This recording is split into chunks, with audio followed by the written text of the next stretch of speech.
नमस्कार, मैं हूं संजय शर्मा। आप देख रहे हैं 4 PM न्यूज़ नेटवर्क। इसकी टोपी उसके सर, उसकी टोपी इसके सर। ये कहावत तो आपने बहुत सुनी होगी। लेकिन प्रधानमंत्री जी की एक टोपी ने गदर काट दिया देश में। बेचारे भले से चंद्रचूड़ साहब, सुप्रीम कोर्ट के चीफ जस्टिस। सुप्रीम कोर्ट की मर्यादा की ऐसी तैसी हो गई थी गगोई साहब के टाइम में। एक महिला ने आरोप लगा दिया था यौन शोषण, और सुप्रीम कोर्ट के चीफ जस्टिस साहब को परेशान, मतलब पसीना आ गए थे उनको, महाशय जी को। उसके बाद में कोई डील हुई होगी बीजेपी से। वो महिला भी गायब हो गई, वो आरोप भी गायब हो गए, और गगोई साहब ने कुछ ऐसे विवादास्पद फैसले दे दिए जिसको पूरा देश बड़ा भौचक्का होकर देख रहा था। तो गगोई साहब राज्यसभा पहुंच गए। तब लोगों को लगने लगा कि भाई सुप्रीम कोर्ट में भी मामला सही नहीं है, जज भी प्रेशर में आ जाते हैं। हाई कोर्ट में तो ये धारणा ही है कि राज्य सरकारें बड़ा प्रभाव जमा लेती हैं। तो देश में आदमी बड़ा परेशान होता है। अभी भी अदालतों में बड़ा भरोसा है उसको। दो लोगों में लड़ाई हो जाती है तो आदमी कहता है मैं तुम्हें कोर्ट में देख लूंगा। लेकिन चंद्रचूड़ साहब एक ऐसे दौर में आए और फिर उन्होंने अपने फैसलों से देश के जनमानस में एक नायक की भूमिका अदा कर ली कि चंद्रचूड़ हैं तो सुप्रीम कोर्ट में फैसले बहुत अच्छे होंगे, बढ़िया तरह से होंगे। लेकिन प्रधानमंत्री जी ने पता नहीं क्या बदला निकाल लिया चंद्रचूड़ साहब से। क्या किया कि सीधे उनके घर में गणेश जी की पूजा करने पहुंच गए। भाई पूजा करने पहुंच गए तो सीधे सीधे आ जाओ, टोपी लगा के जाने की जरूरत क्या थी। टोपी भी वो महाराष्ट्र के चुनाव में महाराष्ट्र के लोग जैसे लगाते हैं वैसी टोपी। अपने प्रधानमंत्री जी भी गजब है। बंगाल में चुनाव होता है तो रविन्द्रनाथ टैगोर बन जाते हैं, दाढ़ी बढ़ा लेते हैं। असम में जाते हैं तो वहाँ की ड्रेस पहन लेते हैं। मैं तो हंस के कह रहा था ये अच्छा हुआ कहीं आदिवासी इलाके में चुनाव नाव नहीं हो रहे, वरना आदिवासियों की तरह कम कपड़े पहन के भी प्रधानमंत्री को जाना पड़ता। प्रधानमंत्री जी गए चंद्रचूड़ साहब के घर, आरती करी गणेश जी की, और फोटो वायरल हो गए। अब मुझे बताइए साहब कि चंद्रचूड़ साहब मोदी जी की मर्जी के बिना तो फोटो आ नहीं सकते, घर के अंदर के फोटो थे। और चंद्रचूड़ साहब ये जानते थे कि ये फोटो आएंगे तो सोशल मीडिया पे वो ट्रोल किए जाएंगे। तो हुआ, सोशल मीडिया पे बहुत ट्रोल हुए। संजय राउत एमपी, उन्होंने कहा तो हम पे हमारे यहाँ के मुकदमे, हम कैसे भरोसा करें कि चंद्रचूड़ साहब हमारे न्याय करेंगे। तो क्या प्रधानमंत्री जी की रणनीति थी, क्या वो चंद्रचूड़ साहब को राज्यसभा का ऑफर लेटर देने गए थे कि भैया कुछ महीने बचे हैं, थोड़ा अब फैसले मत देना, जाते जाते हमारी बैंड बजाने वाले और राज्यसभा आ जाइए। क्या ये सब बातें हवा में है।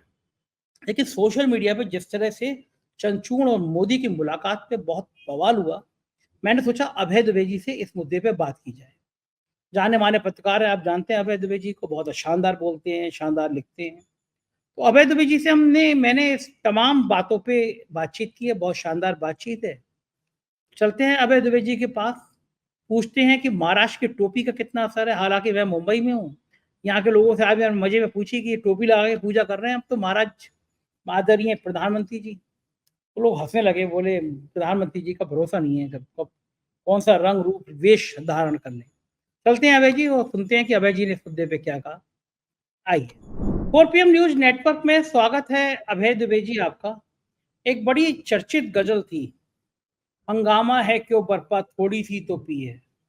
आपने भी सुनी होगी गजल, उस समय में बड़ी धूम मचाती थी इस गजल ने। एक गुलाम अली की गाई हुई है। हाँ हाँ, तो एक अकबर मुलाकात जो है, अकबर अकबर इलाहाबादी की लिखी हुई है और गुलाम अली की गाई हुई है। गुलाम अली गई, हंगामा है क्यों बरपा थोड़ी सी तो पी वो है। महान शायर अकबर इलाहाबादी ने लिखी थी। महान अकबर इलाहाबादी। तो वो जो है हंगामा तो नहीं, वो बहुत बहुत बढ़िया है, उसको सुनो मजा आ जाता है। अभी मैं इलाहाबाद के कुछ लोग, दो लोग आए हुए थे, तिरमाशु धूलिया जी के घर में था, तो वहाँ पे एक जर्नलिस्ट वो भी इलाहाबाद से आए हुए थे, तो अकबर इलाहाबाद की बात चल रही थी। तो खैर मैं विषय पे आता हूँ। तो उस गजल से मैंने संदर्भ की शुरुआत में इसलिए कर रहा हूँ कि एक मुलाकात पे भी इतना हंगामा बरप गया है। गणेश चतुर्थी की, आजकल गणेश उत्सव की बड़ी धूम मच रही है पूरे देश में।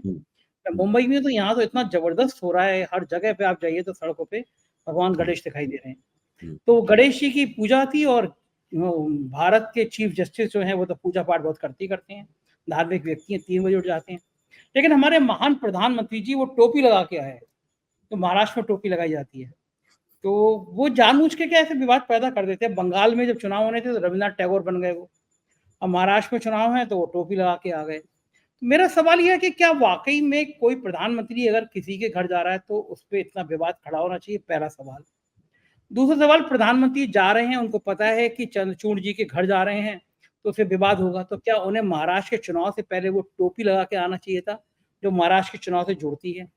तीसरी बात, लोग जानना चाहते हैं कि क्या चंद्रचूड़ जी को भी ऑफर लेटर है कि तुम भी राज्यसभा चले जाना, जरा हमारे मन के फैसले दे दो। क्योंकि आपको याद होगा सुप्रीम कोर्ट के एक चीफ जस्टिस पे एक महिला ने बड़े संगीन आरोप लगाए थे यौन शोषण के। और तरुण फिर गोगोई। गोगोई पे, और फिर उसके बाद में वो कैसे बयान आए थे उनके, कैसे निर्णय आए थे, पूरे देश ने देखा। और फिर उसके बाद वो महोदय राज्यसभा में पहुंच गए और बड़ी थू-थू हुई। तो क्या ये ऑफर लेटर क्या चंद्रचूड़ जी के घर पे लेकर गए मोदी जी, भैया थोड़े दिन शांत हो जाओ, रिटायरमेंट होने वाला है, ये एक ऑफर लेटर आया। पूरे देश में विवाद हो रहा है। तो मैं ये जानना चाहता हूँ कि क्या इसे शिष्टाचारवश भेंट मानी जानी चाहिए, प्रधानमंत्री किसी के घर जा सकते हैं, इसे सिर्फ पूजा तक सीमित रहना चाहिए, या ये फिर फोटो किसने वायरल की है? प्रधानमंत्री आते, चीफ जस्टिस की पत्नी है, चीफ जस्टिस खड़े हैं, प्रधानमंत्री खड़े हैं, गणेश जी की आरती करते, लेकिन ये फोटो किसने खिंचवाए होंगे, ये फोटो किसने वायरल किए होंगे? इस पूरे पूरे मसले पे मैं आपकी बात जानना चाहता हूँ। देखिए, साधारण परिस्थितियों में तो इस मुलाकात के ऊपर कोई आपत्ति नहीं होनी चाहिए। एक तरह से ये मुलाकात थोड़ी सी मुझे, अगर साधारण परिस्थितियां होती तो मुझे ये काफी अच्छी मुलाकात लगती, और मैं मुझे अच्छा लगता कि देश के दो बहुत बड़े कारकुन, एक न्यायपालिका का प्रमुख है, एक कार्यपालिका का प्रमुख है, और दोनों आपस में मिल रहे हैं, गणपति की पूजा चल रही है। और मैं तो इस तरफ देखता कि भाई, अगर मेरे ऐसे नाचीज के यहाँ प्रधानमंत्री का फोन आता कि आज हम आपके यहाँ आना चाहते हैं, चाय पीना चाहते हैं, या फलानी पूजा में भाग लेना चाहते हैं, तो मैं तो भरसक, मना नहीं करता, मैं तो भरसक, मेरी जो हैसियत है उसके मुताबिक उनका स्वागत सत्कार करता। लेकिन मैं देश का मुख्य न्यायाधीश नहीं हूँ। दूसरे, न ही मैं उस न्यायपालिका की नुमाइंदगी करता हूँ जिसके कई जज पिछले दिनों राजनीति के साथ अपने संबंधों को लेकर बहुत ही विवाद में रहे हैं। मतलब ऐसे एक जज ने बंगाल में, जो लगातार राज्य सरकार के खिलाफ फैसले देने के लिए जाना जाता था, उसने ऐलान किया कि वो तो राष्ट्रीय स्वयंसेवक संघ का स्वयंसेवक है, और वो उसने इस्तीफा दे दिया और फिर भाजपा की तरफ से चुनाव लड़ा, तुरंत फिर टिकट भी प्राप्त हो गया। सुप्रीम कोर्ट के मुख्य न्यायाधीश, जिनके ऊपर यौन शोषण के कई आरोप थे, वो जिस दिन रिटायर होते हैं उसके बाद तुरंत उनको राज्यसभा प्राप्त हो जाती है। और कोई भी, भाजपा भी अपनी तरफ से चाहती तो इन जजों के लिए एक कूलिंग ऑफ पीरियड का इस्तेमाल कर सकती थी। मतलब कोई ऐसा नियम नहीं लिखा हुआ है, हालांकि लिखा होना चाहिए नियम, जजों के लिए कूलिंग ऑफ पीरियड होना चाहिए कि आप जब रिटायर होंगे उसके बाद कुछ समय आपको इंतजार करना पड़ेगा। लेकिन भाजपा अपनी तरफ से कुछ स्वयं प्रेरित नैतिकताओं का इस्तेमाल करते हुए भाई सोच सकती थी कि भाई हम तरुण गोगोई को राज्यसभा में ले जाना चाहते हैं, लेकिन हम 1 साल बाद ले जाएंगे या 6 महीने बाद हम ले जाएंगे। इसी तरह बंगाल के जज के लिए भी हो सकता था, और भी जहां जहां ऐसा हुआ है वहां के लिए हो सकता था, लेकिन ऐसा नहीं किया गया। किसी भी किस्म के आंख के लिहाज का इस्तेमाल किए बिना जजों के राजनीति के साथ रिश्ते पूरी तरीके से प्रकाश में आ गए, और वो न्यायपालिका और कार्यपालिका के बीच के जो रिश्ते हैं, न्यायपालिका और राजनीति के बीच के रिश्ते हैं, उसकी विकृतियों को सामने रखते हैं। प्रश्न ये है, यहाँ पर पहला प्रश्न ये पहला प्रश्न उठा रहा हूं मैं। अगर इस रोशनी में हम देखते हैं इस मुलाकात को, तो जो सवाल उठ रहे हैं वो सवाल विचार नहीं है। पहली बात, मैं बिल्कुल चंद्रचूड़ जी की किसी नियत पर या उनकी ईमानदारी पर संदेह करने से इनकार करता हूं। मैं कौन होता हूं उसकी वो संदेह करने वाला? वो मेरे ख्याल से बहुत ही न्यायप्रिय न्यायमूर्ति हैं, और वो अपने सोच विचार कर कानून के मुताबिक, संविधान के मुताबिक फैसले देते हैं, और उनके बहुत सारे फैसलों का मैं प्रशंसक भी हूँ।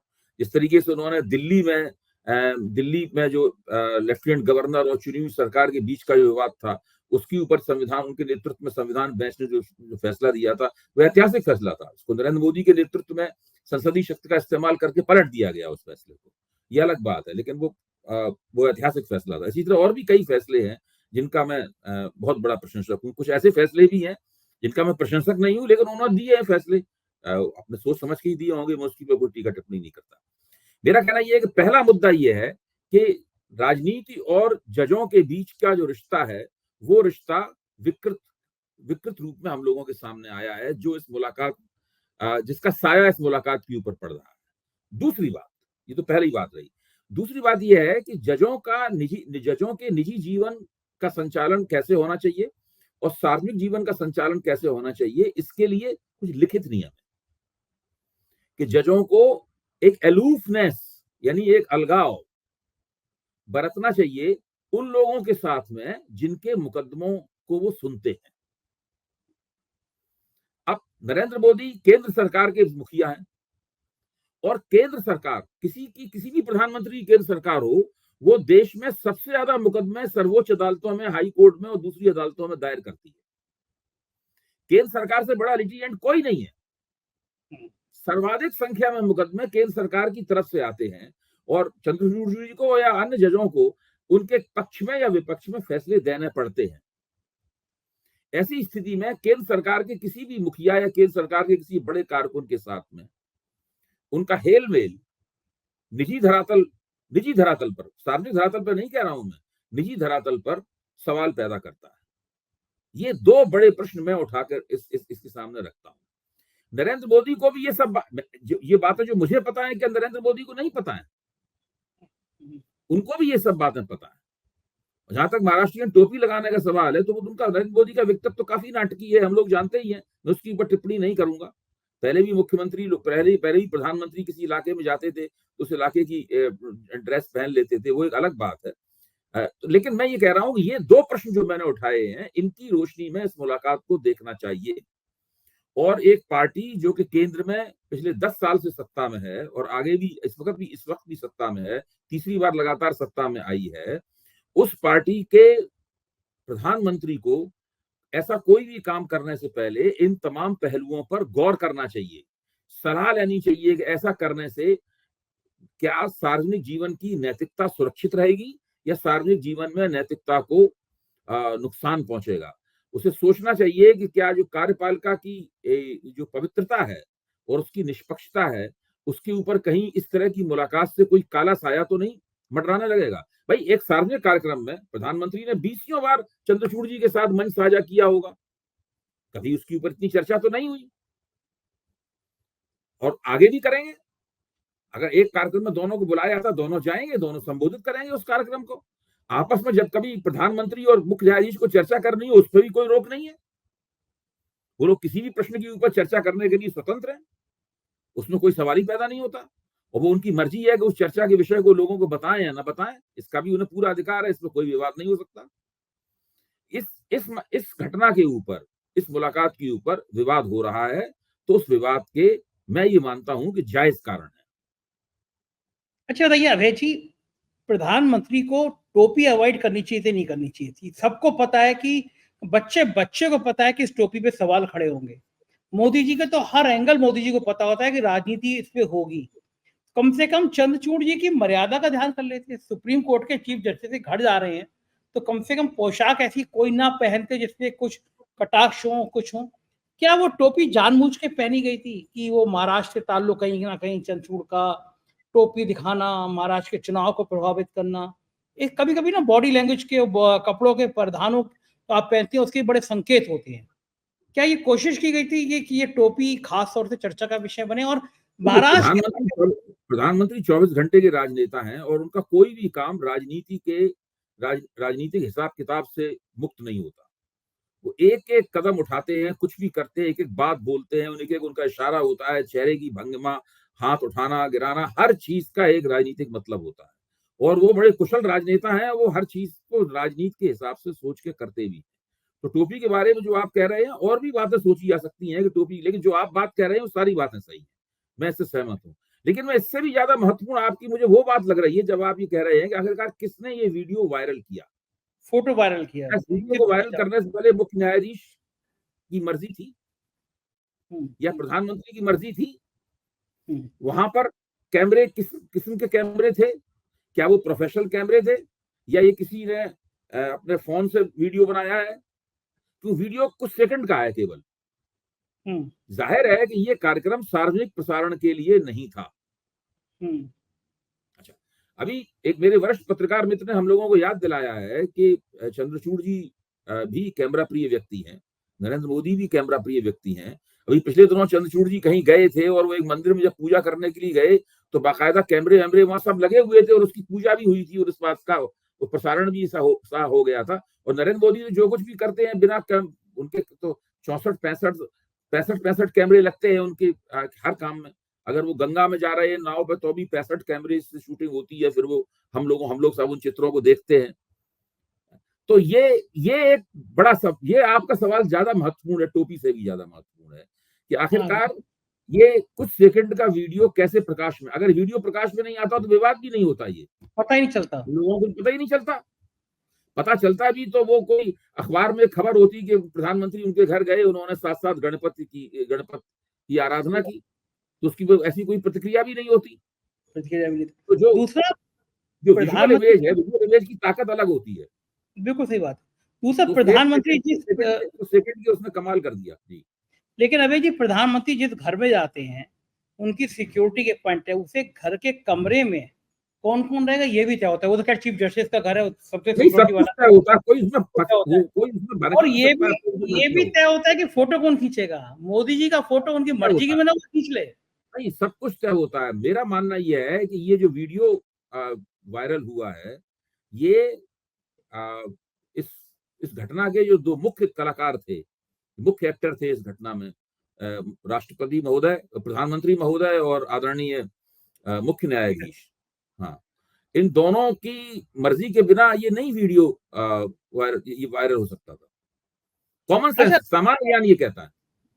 मैं महाराष्ट्र में चूँकि था, मुंबई, और इसके बाद में मैंने आज बात करी, बड़े-बड़े प्रबुद्ध लोगों से बात करी, तो लोग तो हँसी उड़ा रहे हैं। महाराष्ट्र पे क्या असर पड़ेगा इस टोपी का, कि इसकी टोपी उसका सिर, लोग तो ये कह रहे थे। देखिए देखिए ये सब, इन सब बातों का मैं बार-बार कहता हूँ, प्रधानमंत्री का तरह-तरह की ड्रेस बदलना, नागालैंड में जाके नागा बन जाना, महाराष्ट्र में जाके वो डब्बे वालों वाली टोपी पहन, महाराष्ट्रीयन टोपी पहन लेना, और जब तमिलनाडु में जाते हैं तो लुंगी पहन लेना, और वो यहाँ गमछा डाल लेना। ये सारी की सारी जो नाटकीयताएं हैं, ये तब प्रभावी होती हैं जबकि हवा आपके पक्ष में हो। यहाँ समस्या ये है कि माहौल पूरी तरह आपके खिलाफ है। माहौल इसलिए खिलाफ है कि जमीनी समस्याएं हैं, उनका आप निदान नहीं कर रहे हैं, जनता परेशान है। जब जनता परेशान होती है तो विपक्ष की तरफ हमदर्दी से देखने लगती है। विपक्ष कैसा भी हो, अच्छा हो, बुरा हो, लंबा हो, ऊंचा हो, काला हो, सफेद हो, कैसा भी हो, विपक्ष अचानक जनता को अच्छा लगने लगता है। इसीलिए हमारे वरिष्ठ मित्र विनोद शर्मा ने कहा था कि राहुल गांधी वही है जो पहले थे, लेकिन अब उनको देखने की निगाह बदल गई। वो निगाह बदल गई है। वास्तव में जनता विपक्ष के नेताओं को दूसरी निगाह से देख रही है। जनता को लगता है कि यही उसको बचाएंगे। अब उसको राहत इन्हीं नेताओं के जरिए मिलेगी। सरकार को 10 साल उन्होंने देख लिया। 10 साल सरकार जब राहत नहीं दे पाई तो कब तक जनता सरकार की तरफ मुखापेक्षी होकर राहत के लिए देखती रहे। तो विपक्ष जनता को अच्छा लग रहा है। मोदी जी कितनी भी नाटकीयता करें, कितना भी सुंदर भाषण दें, अमित शाह कैसा भी प्रबंधन करें, भाजपा कोई भी करती रहे, कितना भी राहुल गांधी के अमेरिकी दौरों को लेकर भाजपा उछल कूद मचाती रहे, कितना भी राहुल गांधी पर राष्ट्रद्रोही होने का आरोप लगाती रहे, अब गिरिराज सिंह कहते हैं कि राहुल गांधी की सांसदी खत्म कर देनी चाहिए। कोई कह रहा है उनकी पर राष्ट्रद्रोह का मुकदमा लगा देना चाहिए।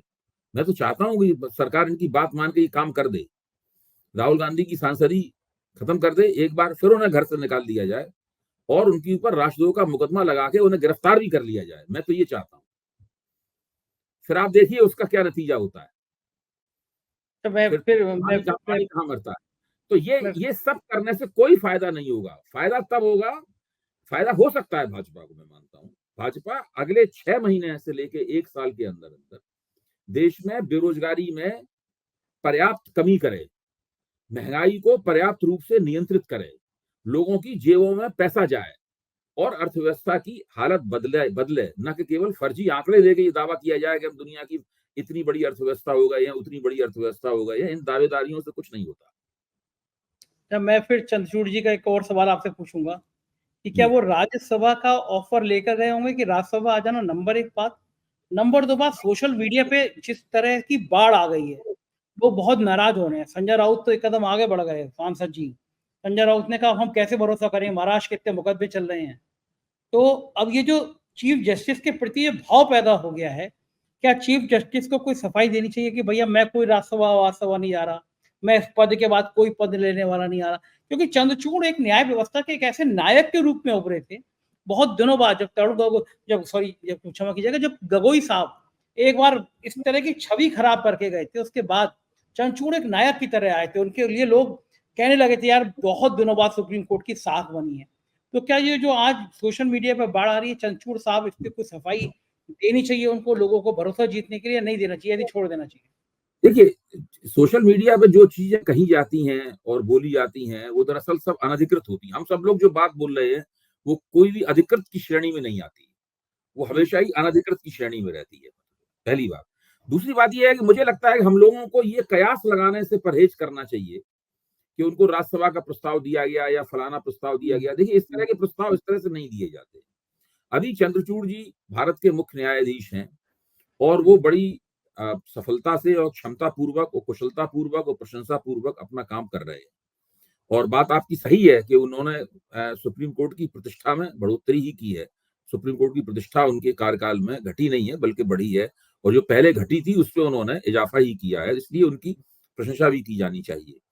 हाँ, ये ज़रूर है, हम उनसे ये उम्मीद करते हैं कि वो जिस तरह की मुलाकात उनकी हुई है नरेंद्र मोदी की, भले ही अब नरेंद्र मोदी ने खुद अपनी तरफ से कहा होगा हम आना चाहते हैं, तो वो कैसे मना करते हैं उसको? ये भी तो हो सकता है, ये भी तो हो सकता है, वही कहता है हम आपके साथ गणपति रखना चाहते हैं, हम आना चाहते हैं, गणपति की पूजा हम आपके आपके साथ करना चाहते हैं। तो एक तरह से देखा जाए तो चंद्रचूड़ दंपत्ति को इसकी खुशी हुई होगी, प्रधानमंत्री आना हाँ, चाहते हैं। नेचुरली किसी को भी होती है। हाँ, स्वाभाविक है। हालाँकि मुझे लगता है हाँ, बाकी अगर तो मैं वो अब जब उसकी जो प्रतिक्रियाएँ हो रही हैं, उससे हो सकता है वो और कुछ और सोचे, वो अलग बात है मुझे। हाँ, बिल्कुल। लेकिन वो जो है ना मैं भी कल्पना के आधार पे कह रहा हूँ, ये बात में कोई सच्चाई नहीं होगी, लेकिन मुझे लग रहा है चंद्रचूड़ साहब ने अपनी पत्नी से कहा होगा कि यार देखो ये पूजा करने आए थे, टोपी पहन के क्यों आ गए? हमने कहा ज़रूर होगा ये, क्योंकि बेचारे सीधे-साधे लोग कहाँ जाने कि प्रधानमंत्री की दाढ़ी भी बन बढ़ती है, वो रवीन्द्रनाथ टैगोर भी बनते हैं, तो बंगाल के चुनाव की वजह से बनते हैं। वो तो तो कोई बातचीत का व्यक्तित्व बहुत है। अब देखिए टोपी वाले मतलब उन्होंने टोपी पहनी है कि पहनाई है, ये भी सोचना चाहिए। हाँ, सही बात है, ये बात भी सही है। टोपी उनने चंद्रचूड़ की जो इमेज थी अभी तक, एक झटके में उसपे उन्होंने डेंट मारा है या टोपी ये आपकी लाइन बहुत सही है, टोपी पहनी है या पहनाई गई है। चलिए खैर उत्तर प्रदेश पे आते हैं, उत्तर प्रदेश में अखिलेश यादव ने एक बड़ा आरोप लगाया है। ये कहा है कि अयोध्या में मंदिर के नाम पर अफसरों ने और नेताओं ने ज़मीन की भारी लूट-पाट करी है और मैं शत-प्रतिशत सहमत हूँ इस आरोप से क्योंकि मैंने खुद कई रिपोर्ट छापी। अबे जी मंदिर की ज़मीन सुबह किसी व्यक्ति ने खरीदी और रात होते-होते ट्रस्ट को कई गुना दाम पे बेच दी। भारतीय जनता पार्टी के तत्कालीन मेयर और विधायक ज़मीनों के धंधे में लग गए। इनको भी छोड़ दीजिए। यूपी के बड़े से बड़े नौकरशाह, इंडियन एक्सप्रेस ने लिस्ट छापी थी।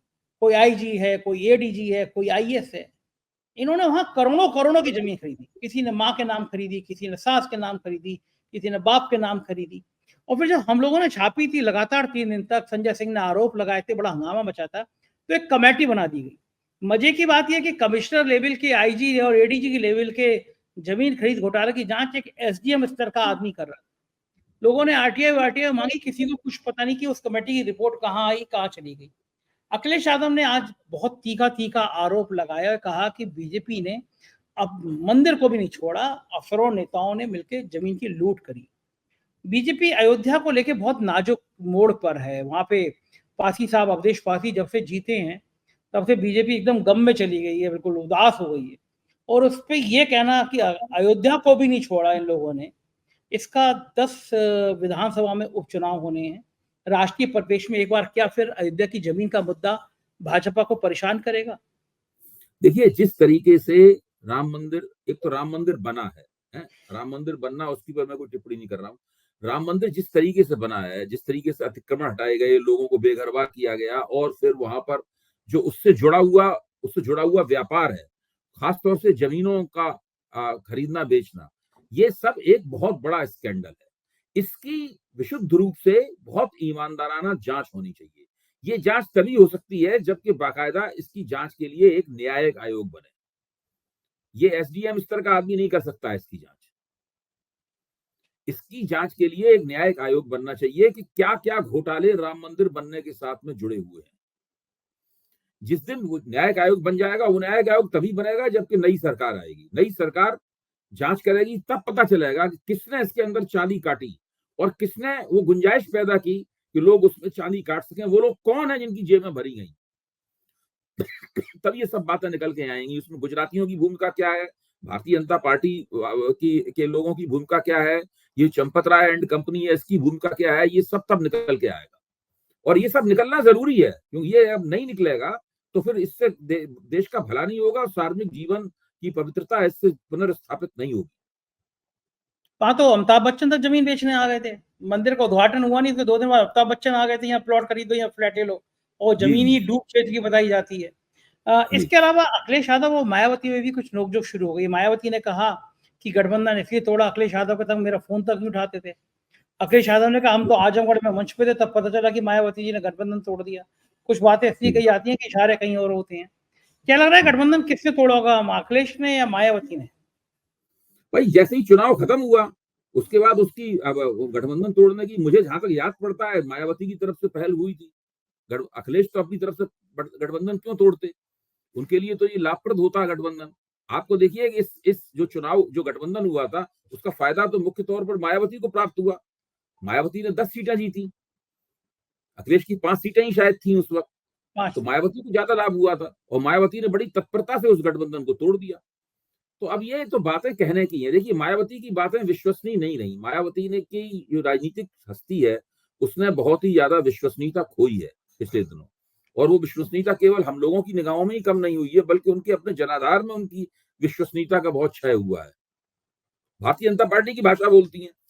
अब राहुल गांधी ने वहां पर अमेरिका में आरक्षण को लेकर बोला, कोई भी बच्चा भी देख सुन के कहेगा राहुल गांधी आरक्षण खत्म करने की बात नहीं कह रहे हैं। जो भाजपा कह रही है वही मायावती कह रही है। दोनों एक सी बात बोल रहे हैं, जैसे एक ही पार्टी के लोग बोल रहे हो। मायावती के बड़े करीबी रहे हैं पदम सिंह, एक उनके सिक्योरिटी अफसर थे। आपको याद होगा सैंडल एक बार उठाने को पूछने वाले चक्कर में हम्म, बहुत चर्चा में आ गए थे। बड़े दाहिने हाथ थे और वो हम्म, जाटो समुदाय से आते हैं, वो बहुत उनका सम्मान है जाटो समुदाय में। वो मुझसे कह रहे थे कि जब गठबंधन टूटा संजय जी, तो मायावती ने आरोपों की बाढ़ लगा दी और अखिलेश यादव ने एक शब्द नहीं कहा। उससे दलित समुदाय में एक संदेश गया कि गठबंधन को चलना चाहिए था। और देखो अखिलेश कुछ नहीं कह रहे हैं, मायावती जी हमला कर रही हैं। तो मुझे लग रहा है कि ये देखिए जो मायावती 2-3 तरह के झूठ बोलती रही है इसमें। पहली बात तो ये है गठबंधन उन्होंने तोड़ा है। दूसरी बात ये लगातार कहती रही कि इस गठबंधन का हमें नुकसान हुआ है। मैं इसको डेटा के आधार पर, आंकड़ों के आधार पर साबित कर सकता हूँ, इस गठबंधन का मायावती को फायदा हुआ। यादवों ने बहुजन समाज पार्टी के उम्मीदवारों को ज्यादा वोट दिया है बनस्पत मायावती के वोटरों द्वारा समाजवादी पार्टी के उम्मीदवारों को वोट देने के। तो उस गठबंधन का मायावती को लाभ हुआ था और मायावती ने आगे भाजपा विरोधी गठबंधन में इस तर्क के आधार पर शामिल होने से मना कर दिया कि उन्हें गठबंधन करने से कोई फायदा नहीं हुआ था, नुकसान हुआ था। ये उनकी गलत बात थी, झूठ बोल रही थी। हरियाणा में कांग्रेस की भी फाइनल लिस्ट आ गई, आम आदमी पार्टी ने प्रत्याशी उतार दिए। क्या आम आदमी पार्टी के प्रत्याशी उतारने से कांग्रेस को नुकसान होगा? हरियाणा के चुनाव में आप क्या सीन देखते हैं? देखिए सब कुछ इस बात पर निर्भर है कि हरियाणा में जो एंटी इनकम्बेंसी है उसकी तीव्रता कितनी है। देखिए सब लोग, कोई भी नहीं मानेगा कि हरियाणा में एंटी इनकम्बेंसी नहीं है। सब मानते हैं हरियाणा में भाजपा के खिलाफ एंटी इनकम्बेंसी है। मैं ये मानता हूँ एंटी इनकम्बेंसी बहुत ज्यादा है, बहुत तीखी और लहर नुमा एंटी इनकम्बेंसी है। अगर हरियाणा में एक लहर चल रही है भाजपा के खिलाफ, तो फिर लोग उस व्यक्ति को वोट देंगे जो भाजपा को चुनाव हरा सकता है। और ज्यादातर निर्वाचन क्षेत्रों में कांग्रेस ही भाजपा को चुनाव हरा सकती है। अपवाद स्वरूप कुछ एक निर्वाचन क्षेत्र हो सकते हैं 2 से लेके 5 तक, जहां पर न भाजपा को चुनाव हराने वाला कोई और लोकप्रिय उम्मीदवार हो, जनता के बीच में अपनी निजी रसूख के कारण लोकप्रिय हो, तो लोग उस तरफ झुक जाएं, वो बात अलग है। तो जब जबरदस्त रूप से एंटी इनकम्बेंसी होती है तो सारे वोट उसको मिलते हैं जो कि चुनाव हरा सकता है उस पार्टी में। लोग नकारात्मक वोटिंग करते हैं, लोग सरकार हटाने के लिए वोट करते हैं। तो सारे के सारे वोट, ज्यादातर वोट कांग्रेस के उम्मीदवारों को मिलेंगे और वो दूसरी पार्टियां तमाम खड़ी हुई हैं, उनको बहुत ना के बराबर उंगलियों पर गिनती करने लायक ही वोट प्राप्त होंगे। हाँ, अगर हमारा ये आकलन गलत है, अगर एंटी इनकम्बेंसी मामूली किस्म की है, मंद है, तब फिर ये लोग पार्टियां ज्यादा बड़ी वोट कटवा साबित होंगी। लेकिन अगर वास्तव में भाजपा के खिलाफ नाराजगी की आंधी चल रही है, तो सारे वोट कांग्रेस के ध्रुव पर जमा होंगे। बिल्कुल ठीक बात है। राजनीति की सब बारीकियों पे बात करने के लिए बहुत बहुत शुक्रिया अभय सर, आपने बातचीत की, धन्यवाद। तो ये थे बात अभय दुबे जी, और आप सुन रहे थे कि कितने बेबाक तरीके से उन्होंने बातचीत की। मुझको यकीन है आपको ये बातचीत पसंद आई होगी। चैनल को ज्वाइन करना और सब्सक्राइब करना ना भूलें। शुक्रिया, थैंक यू।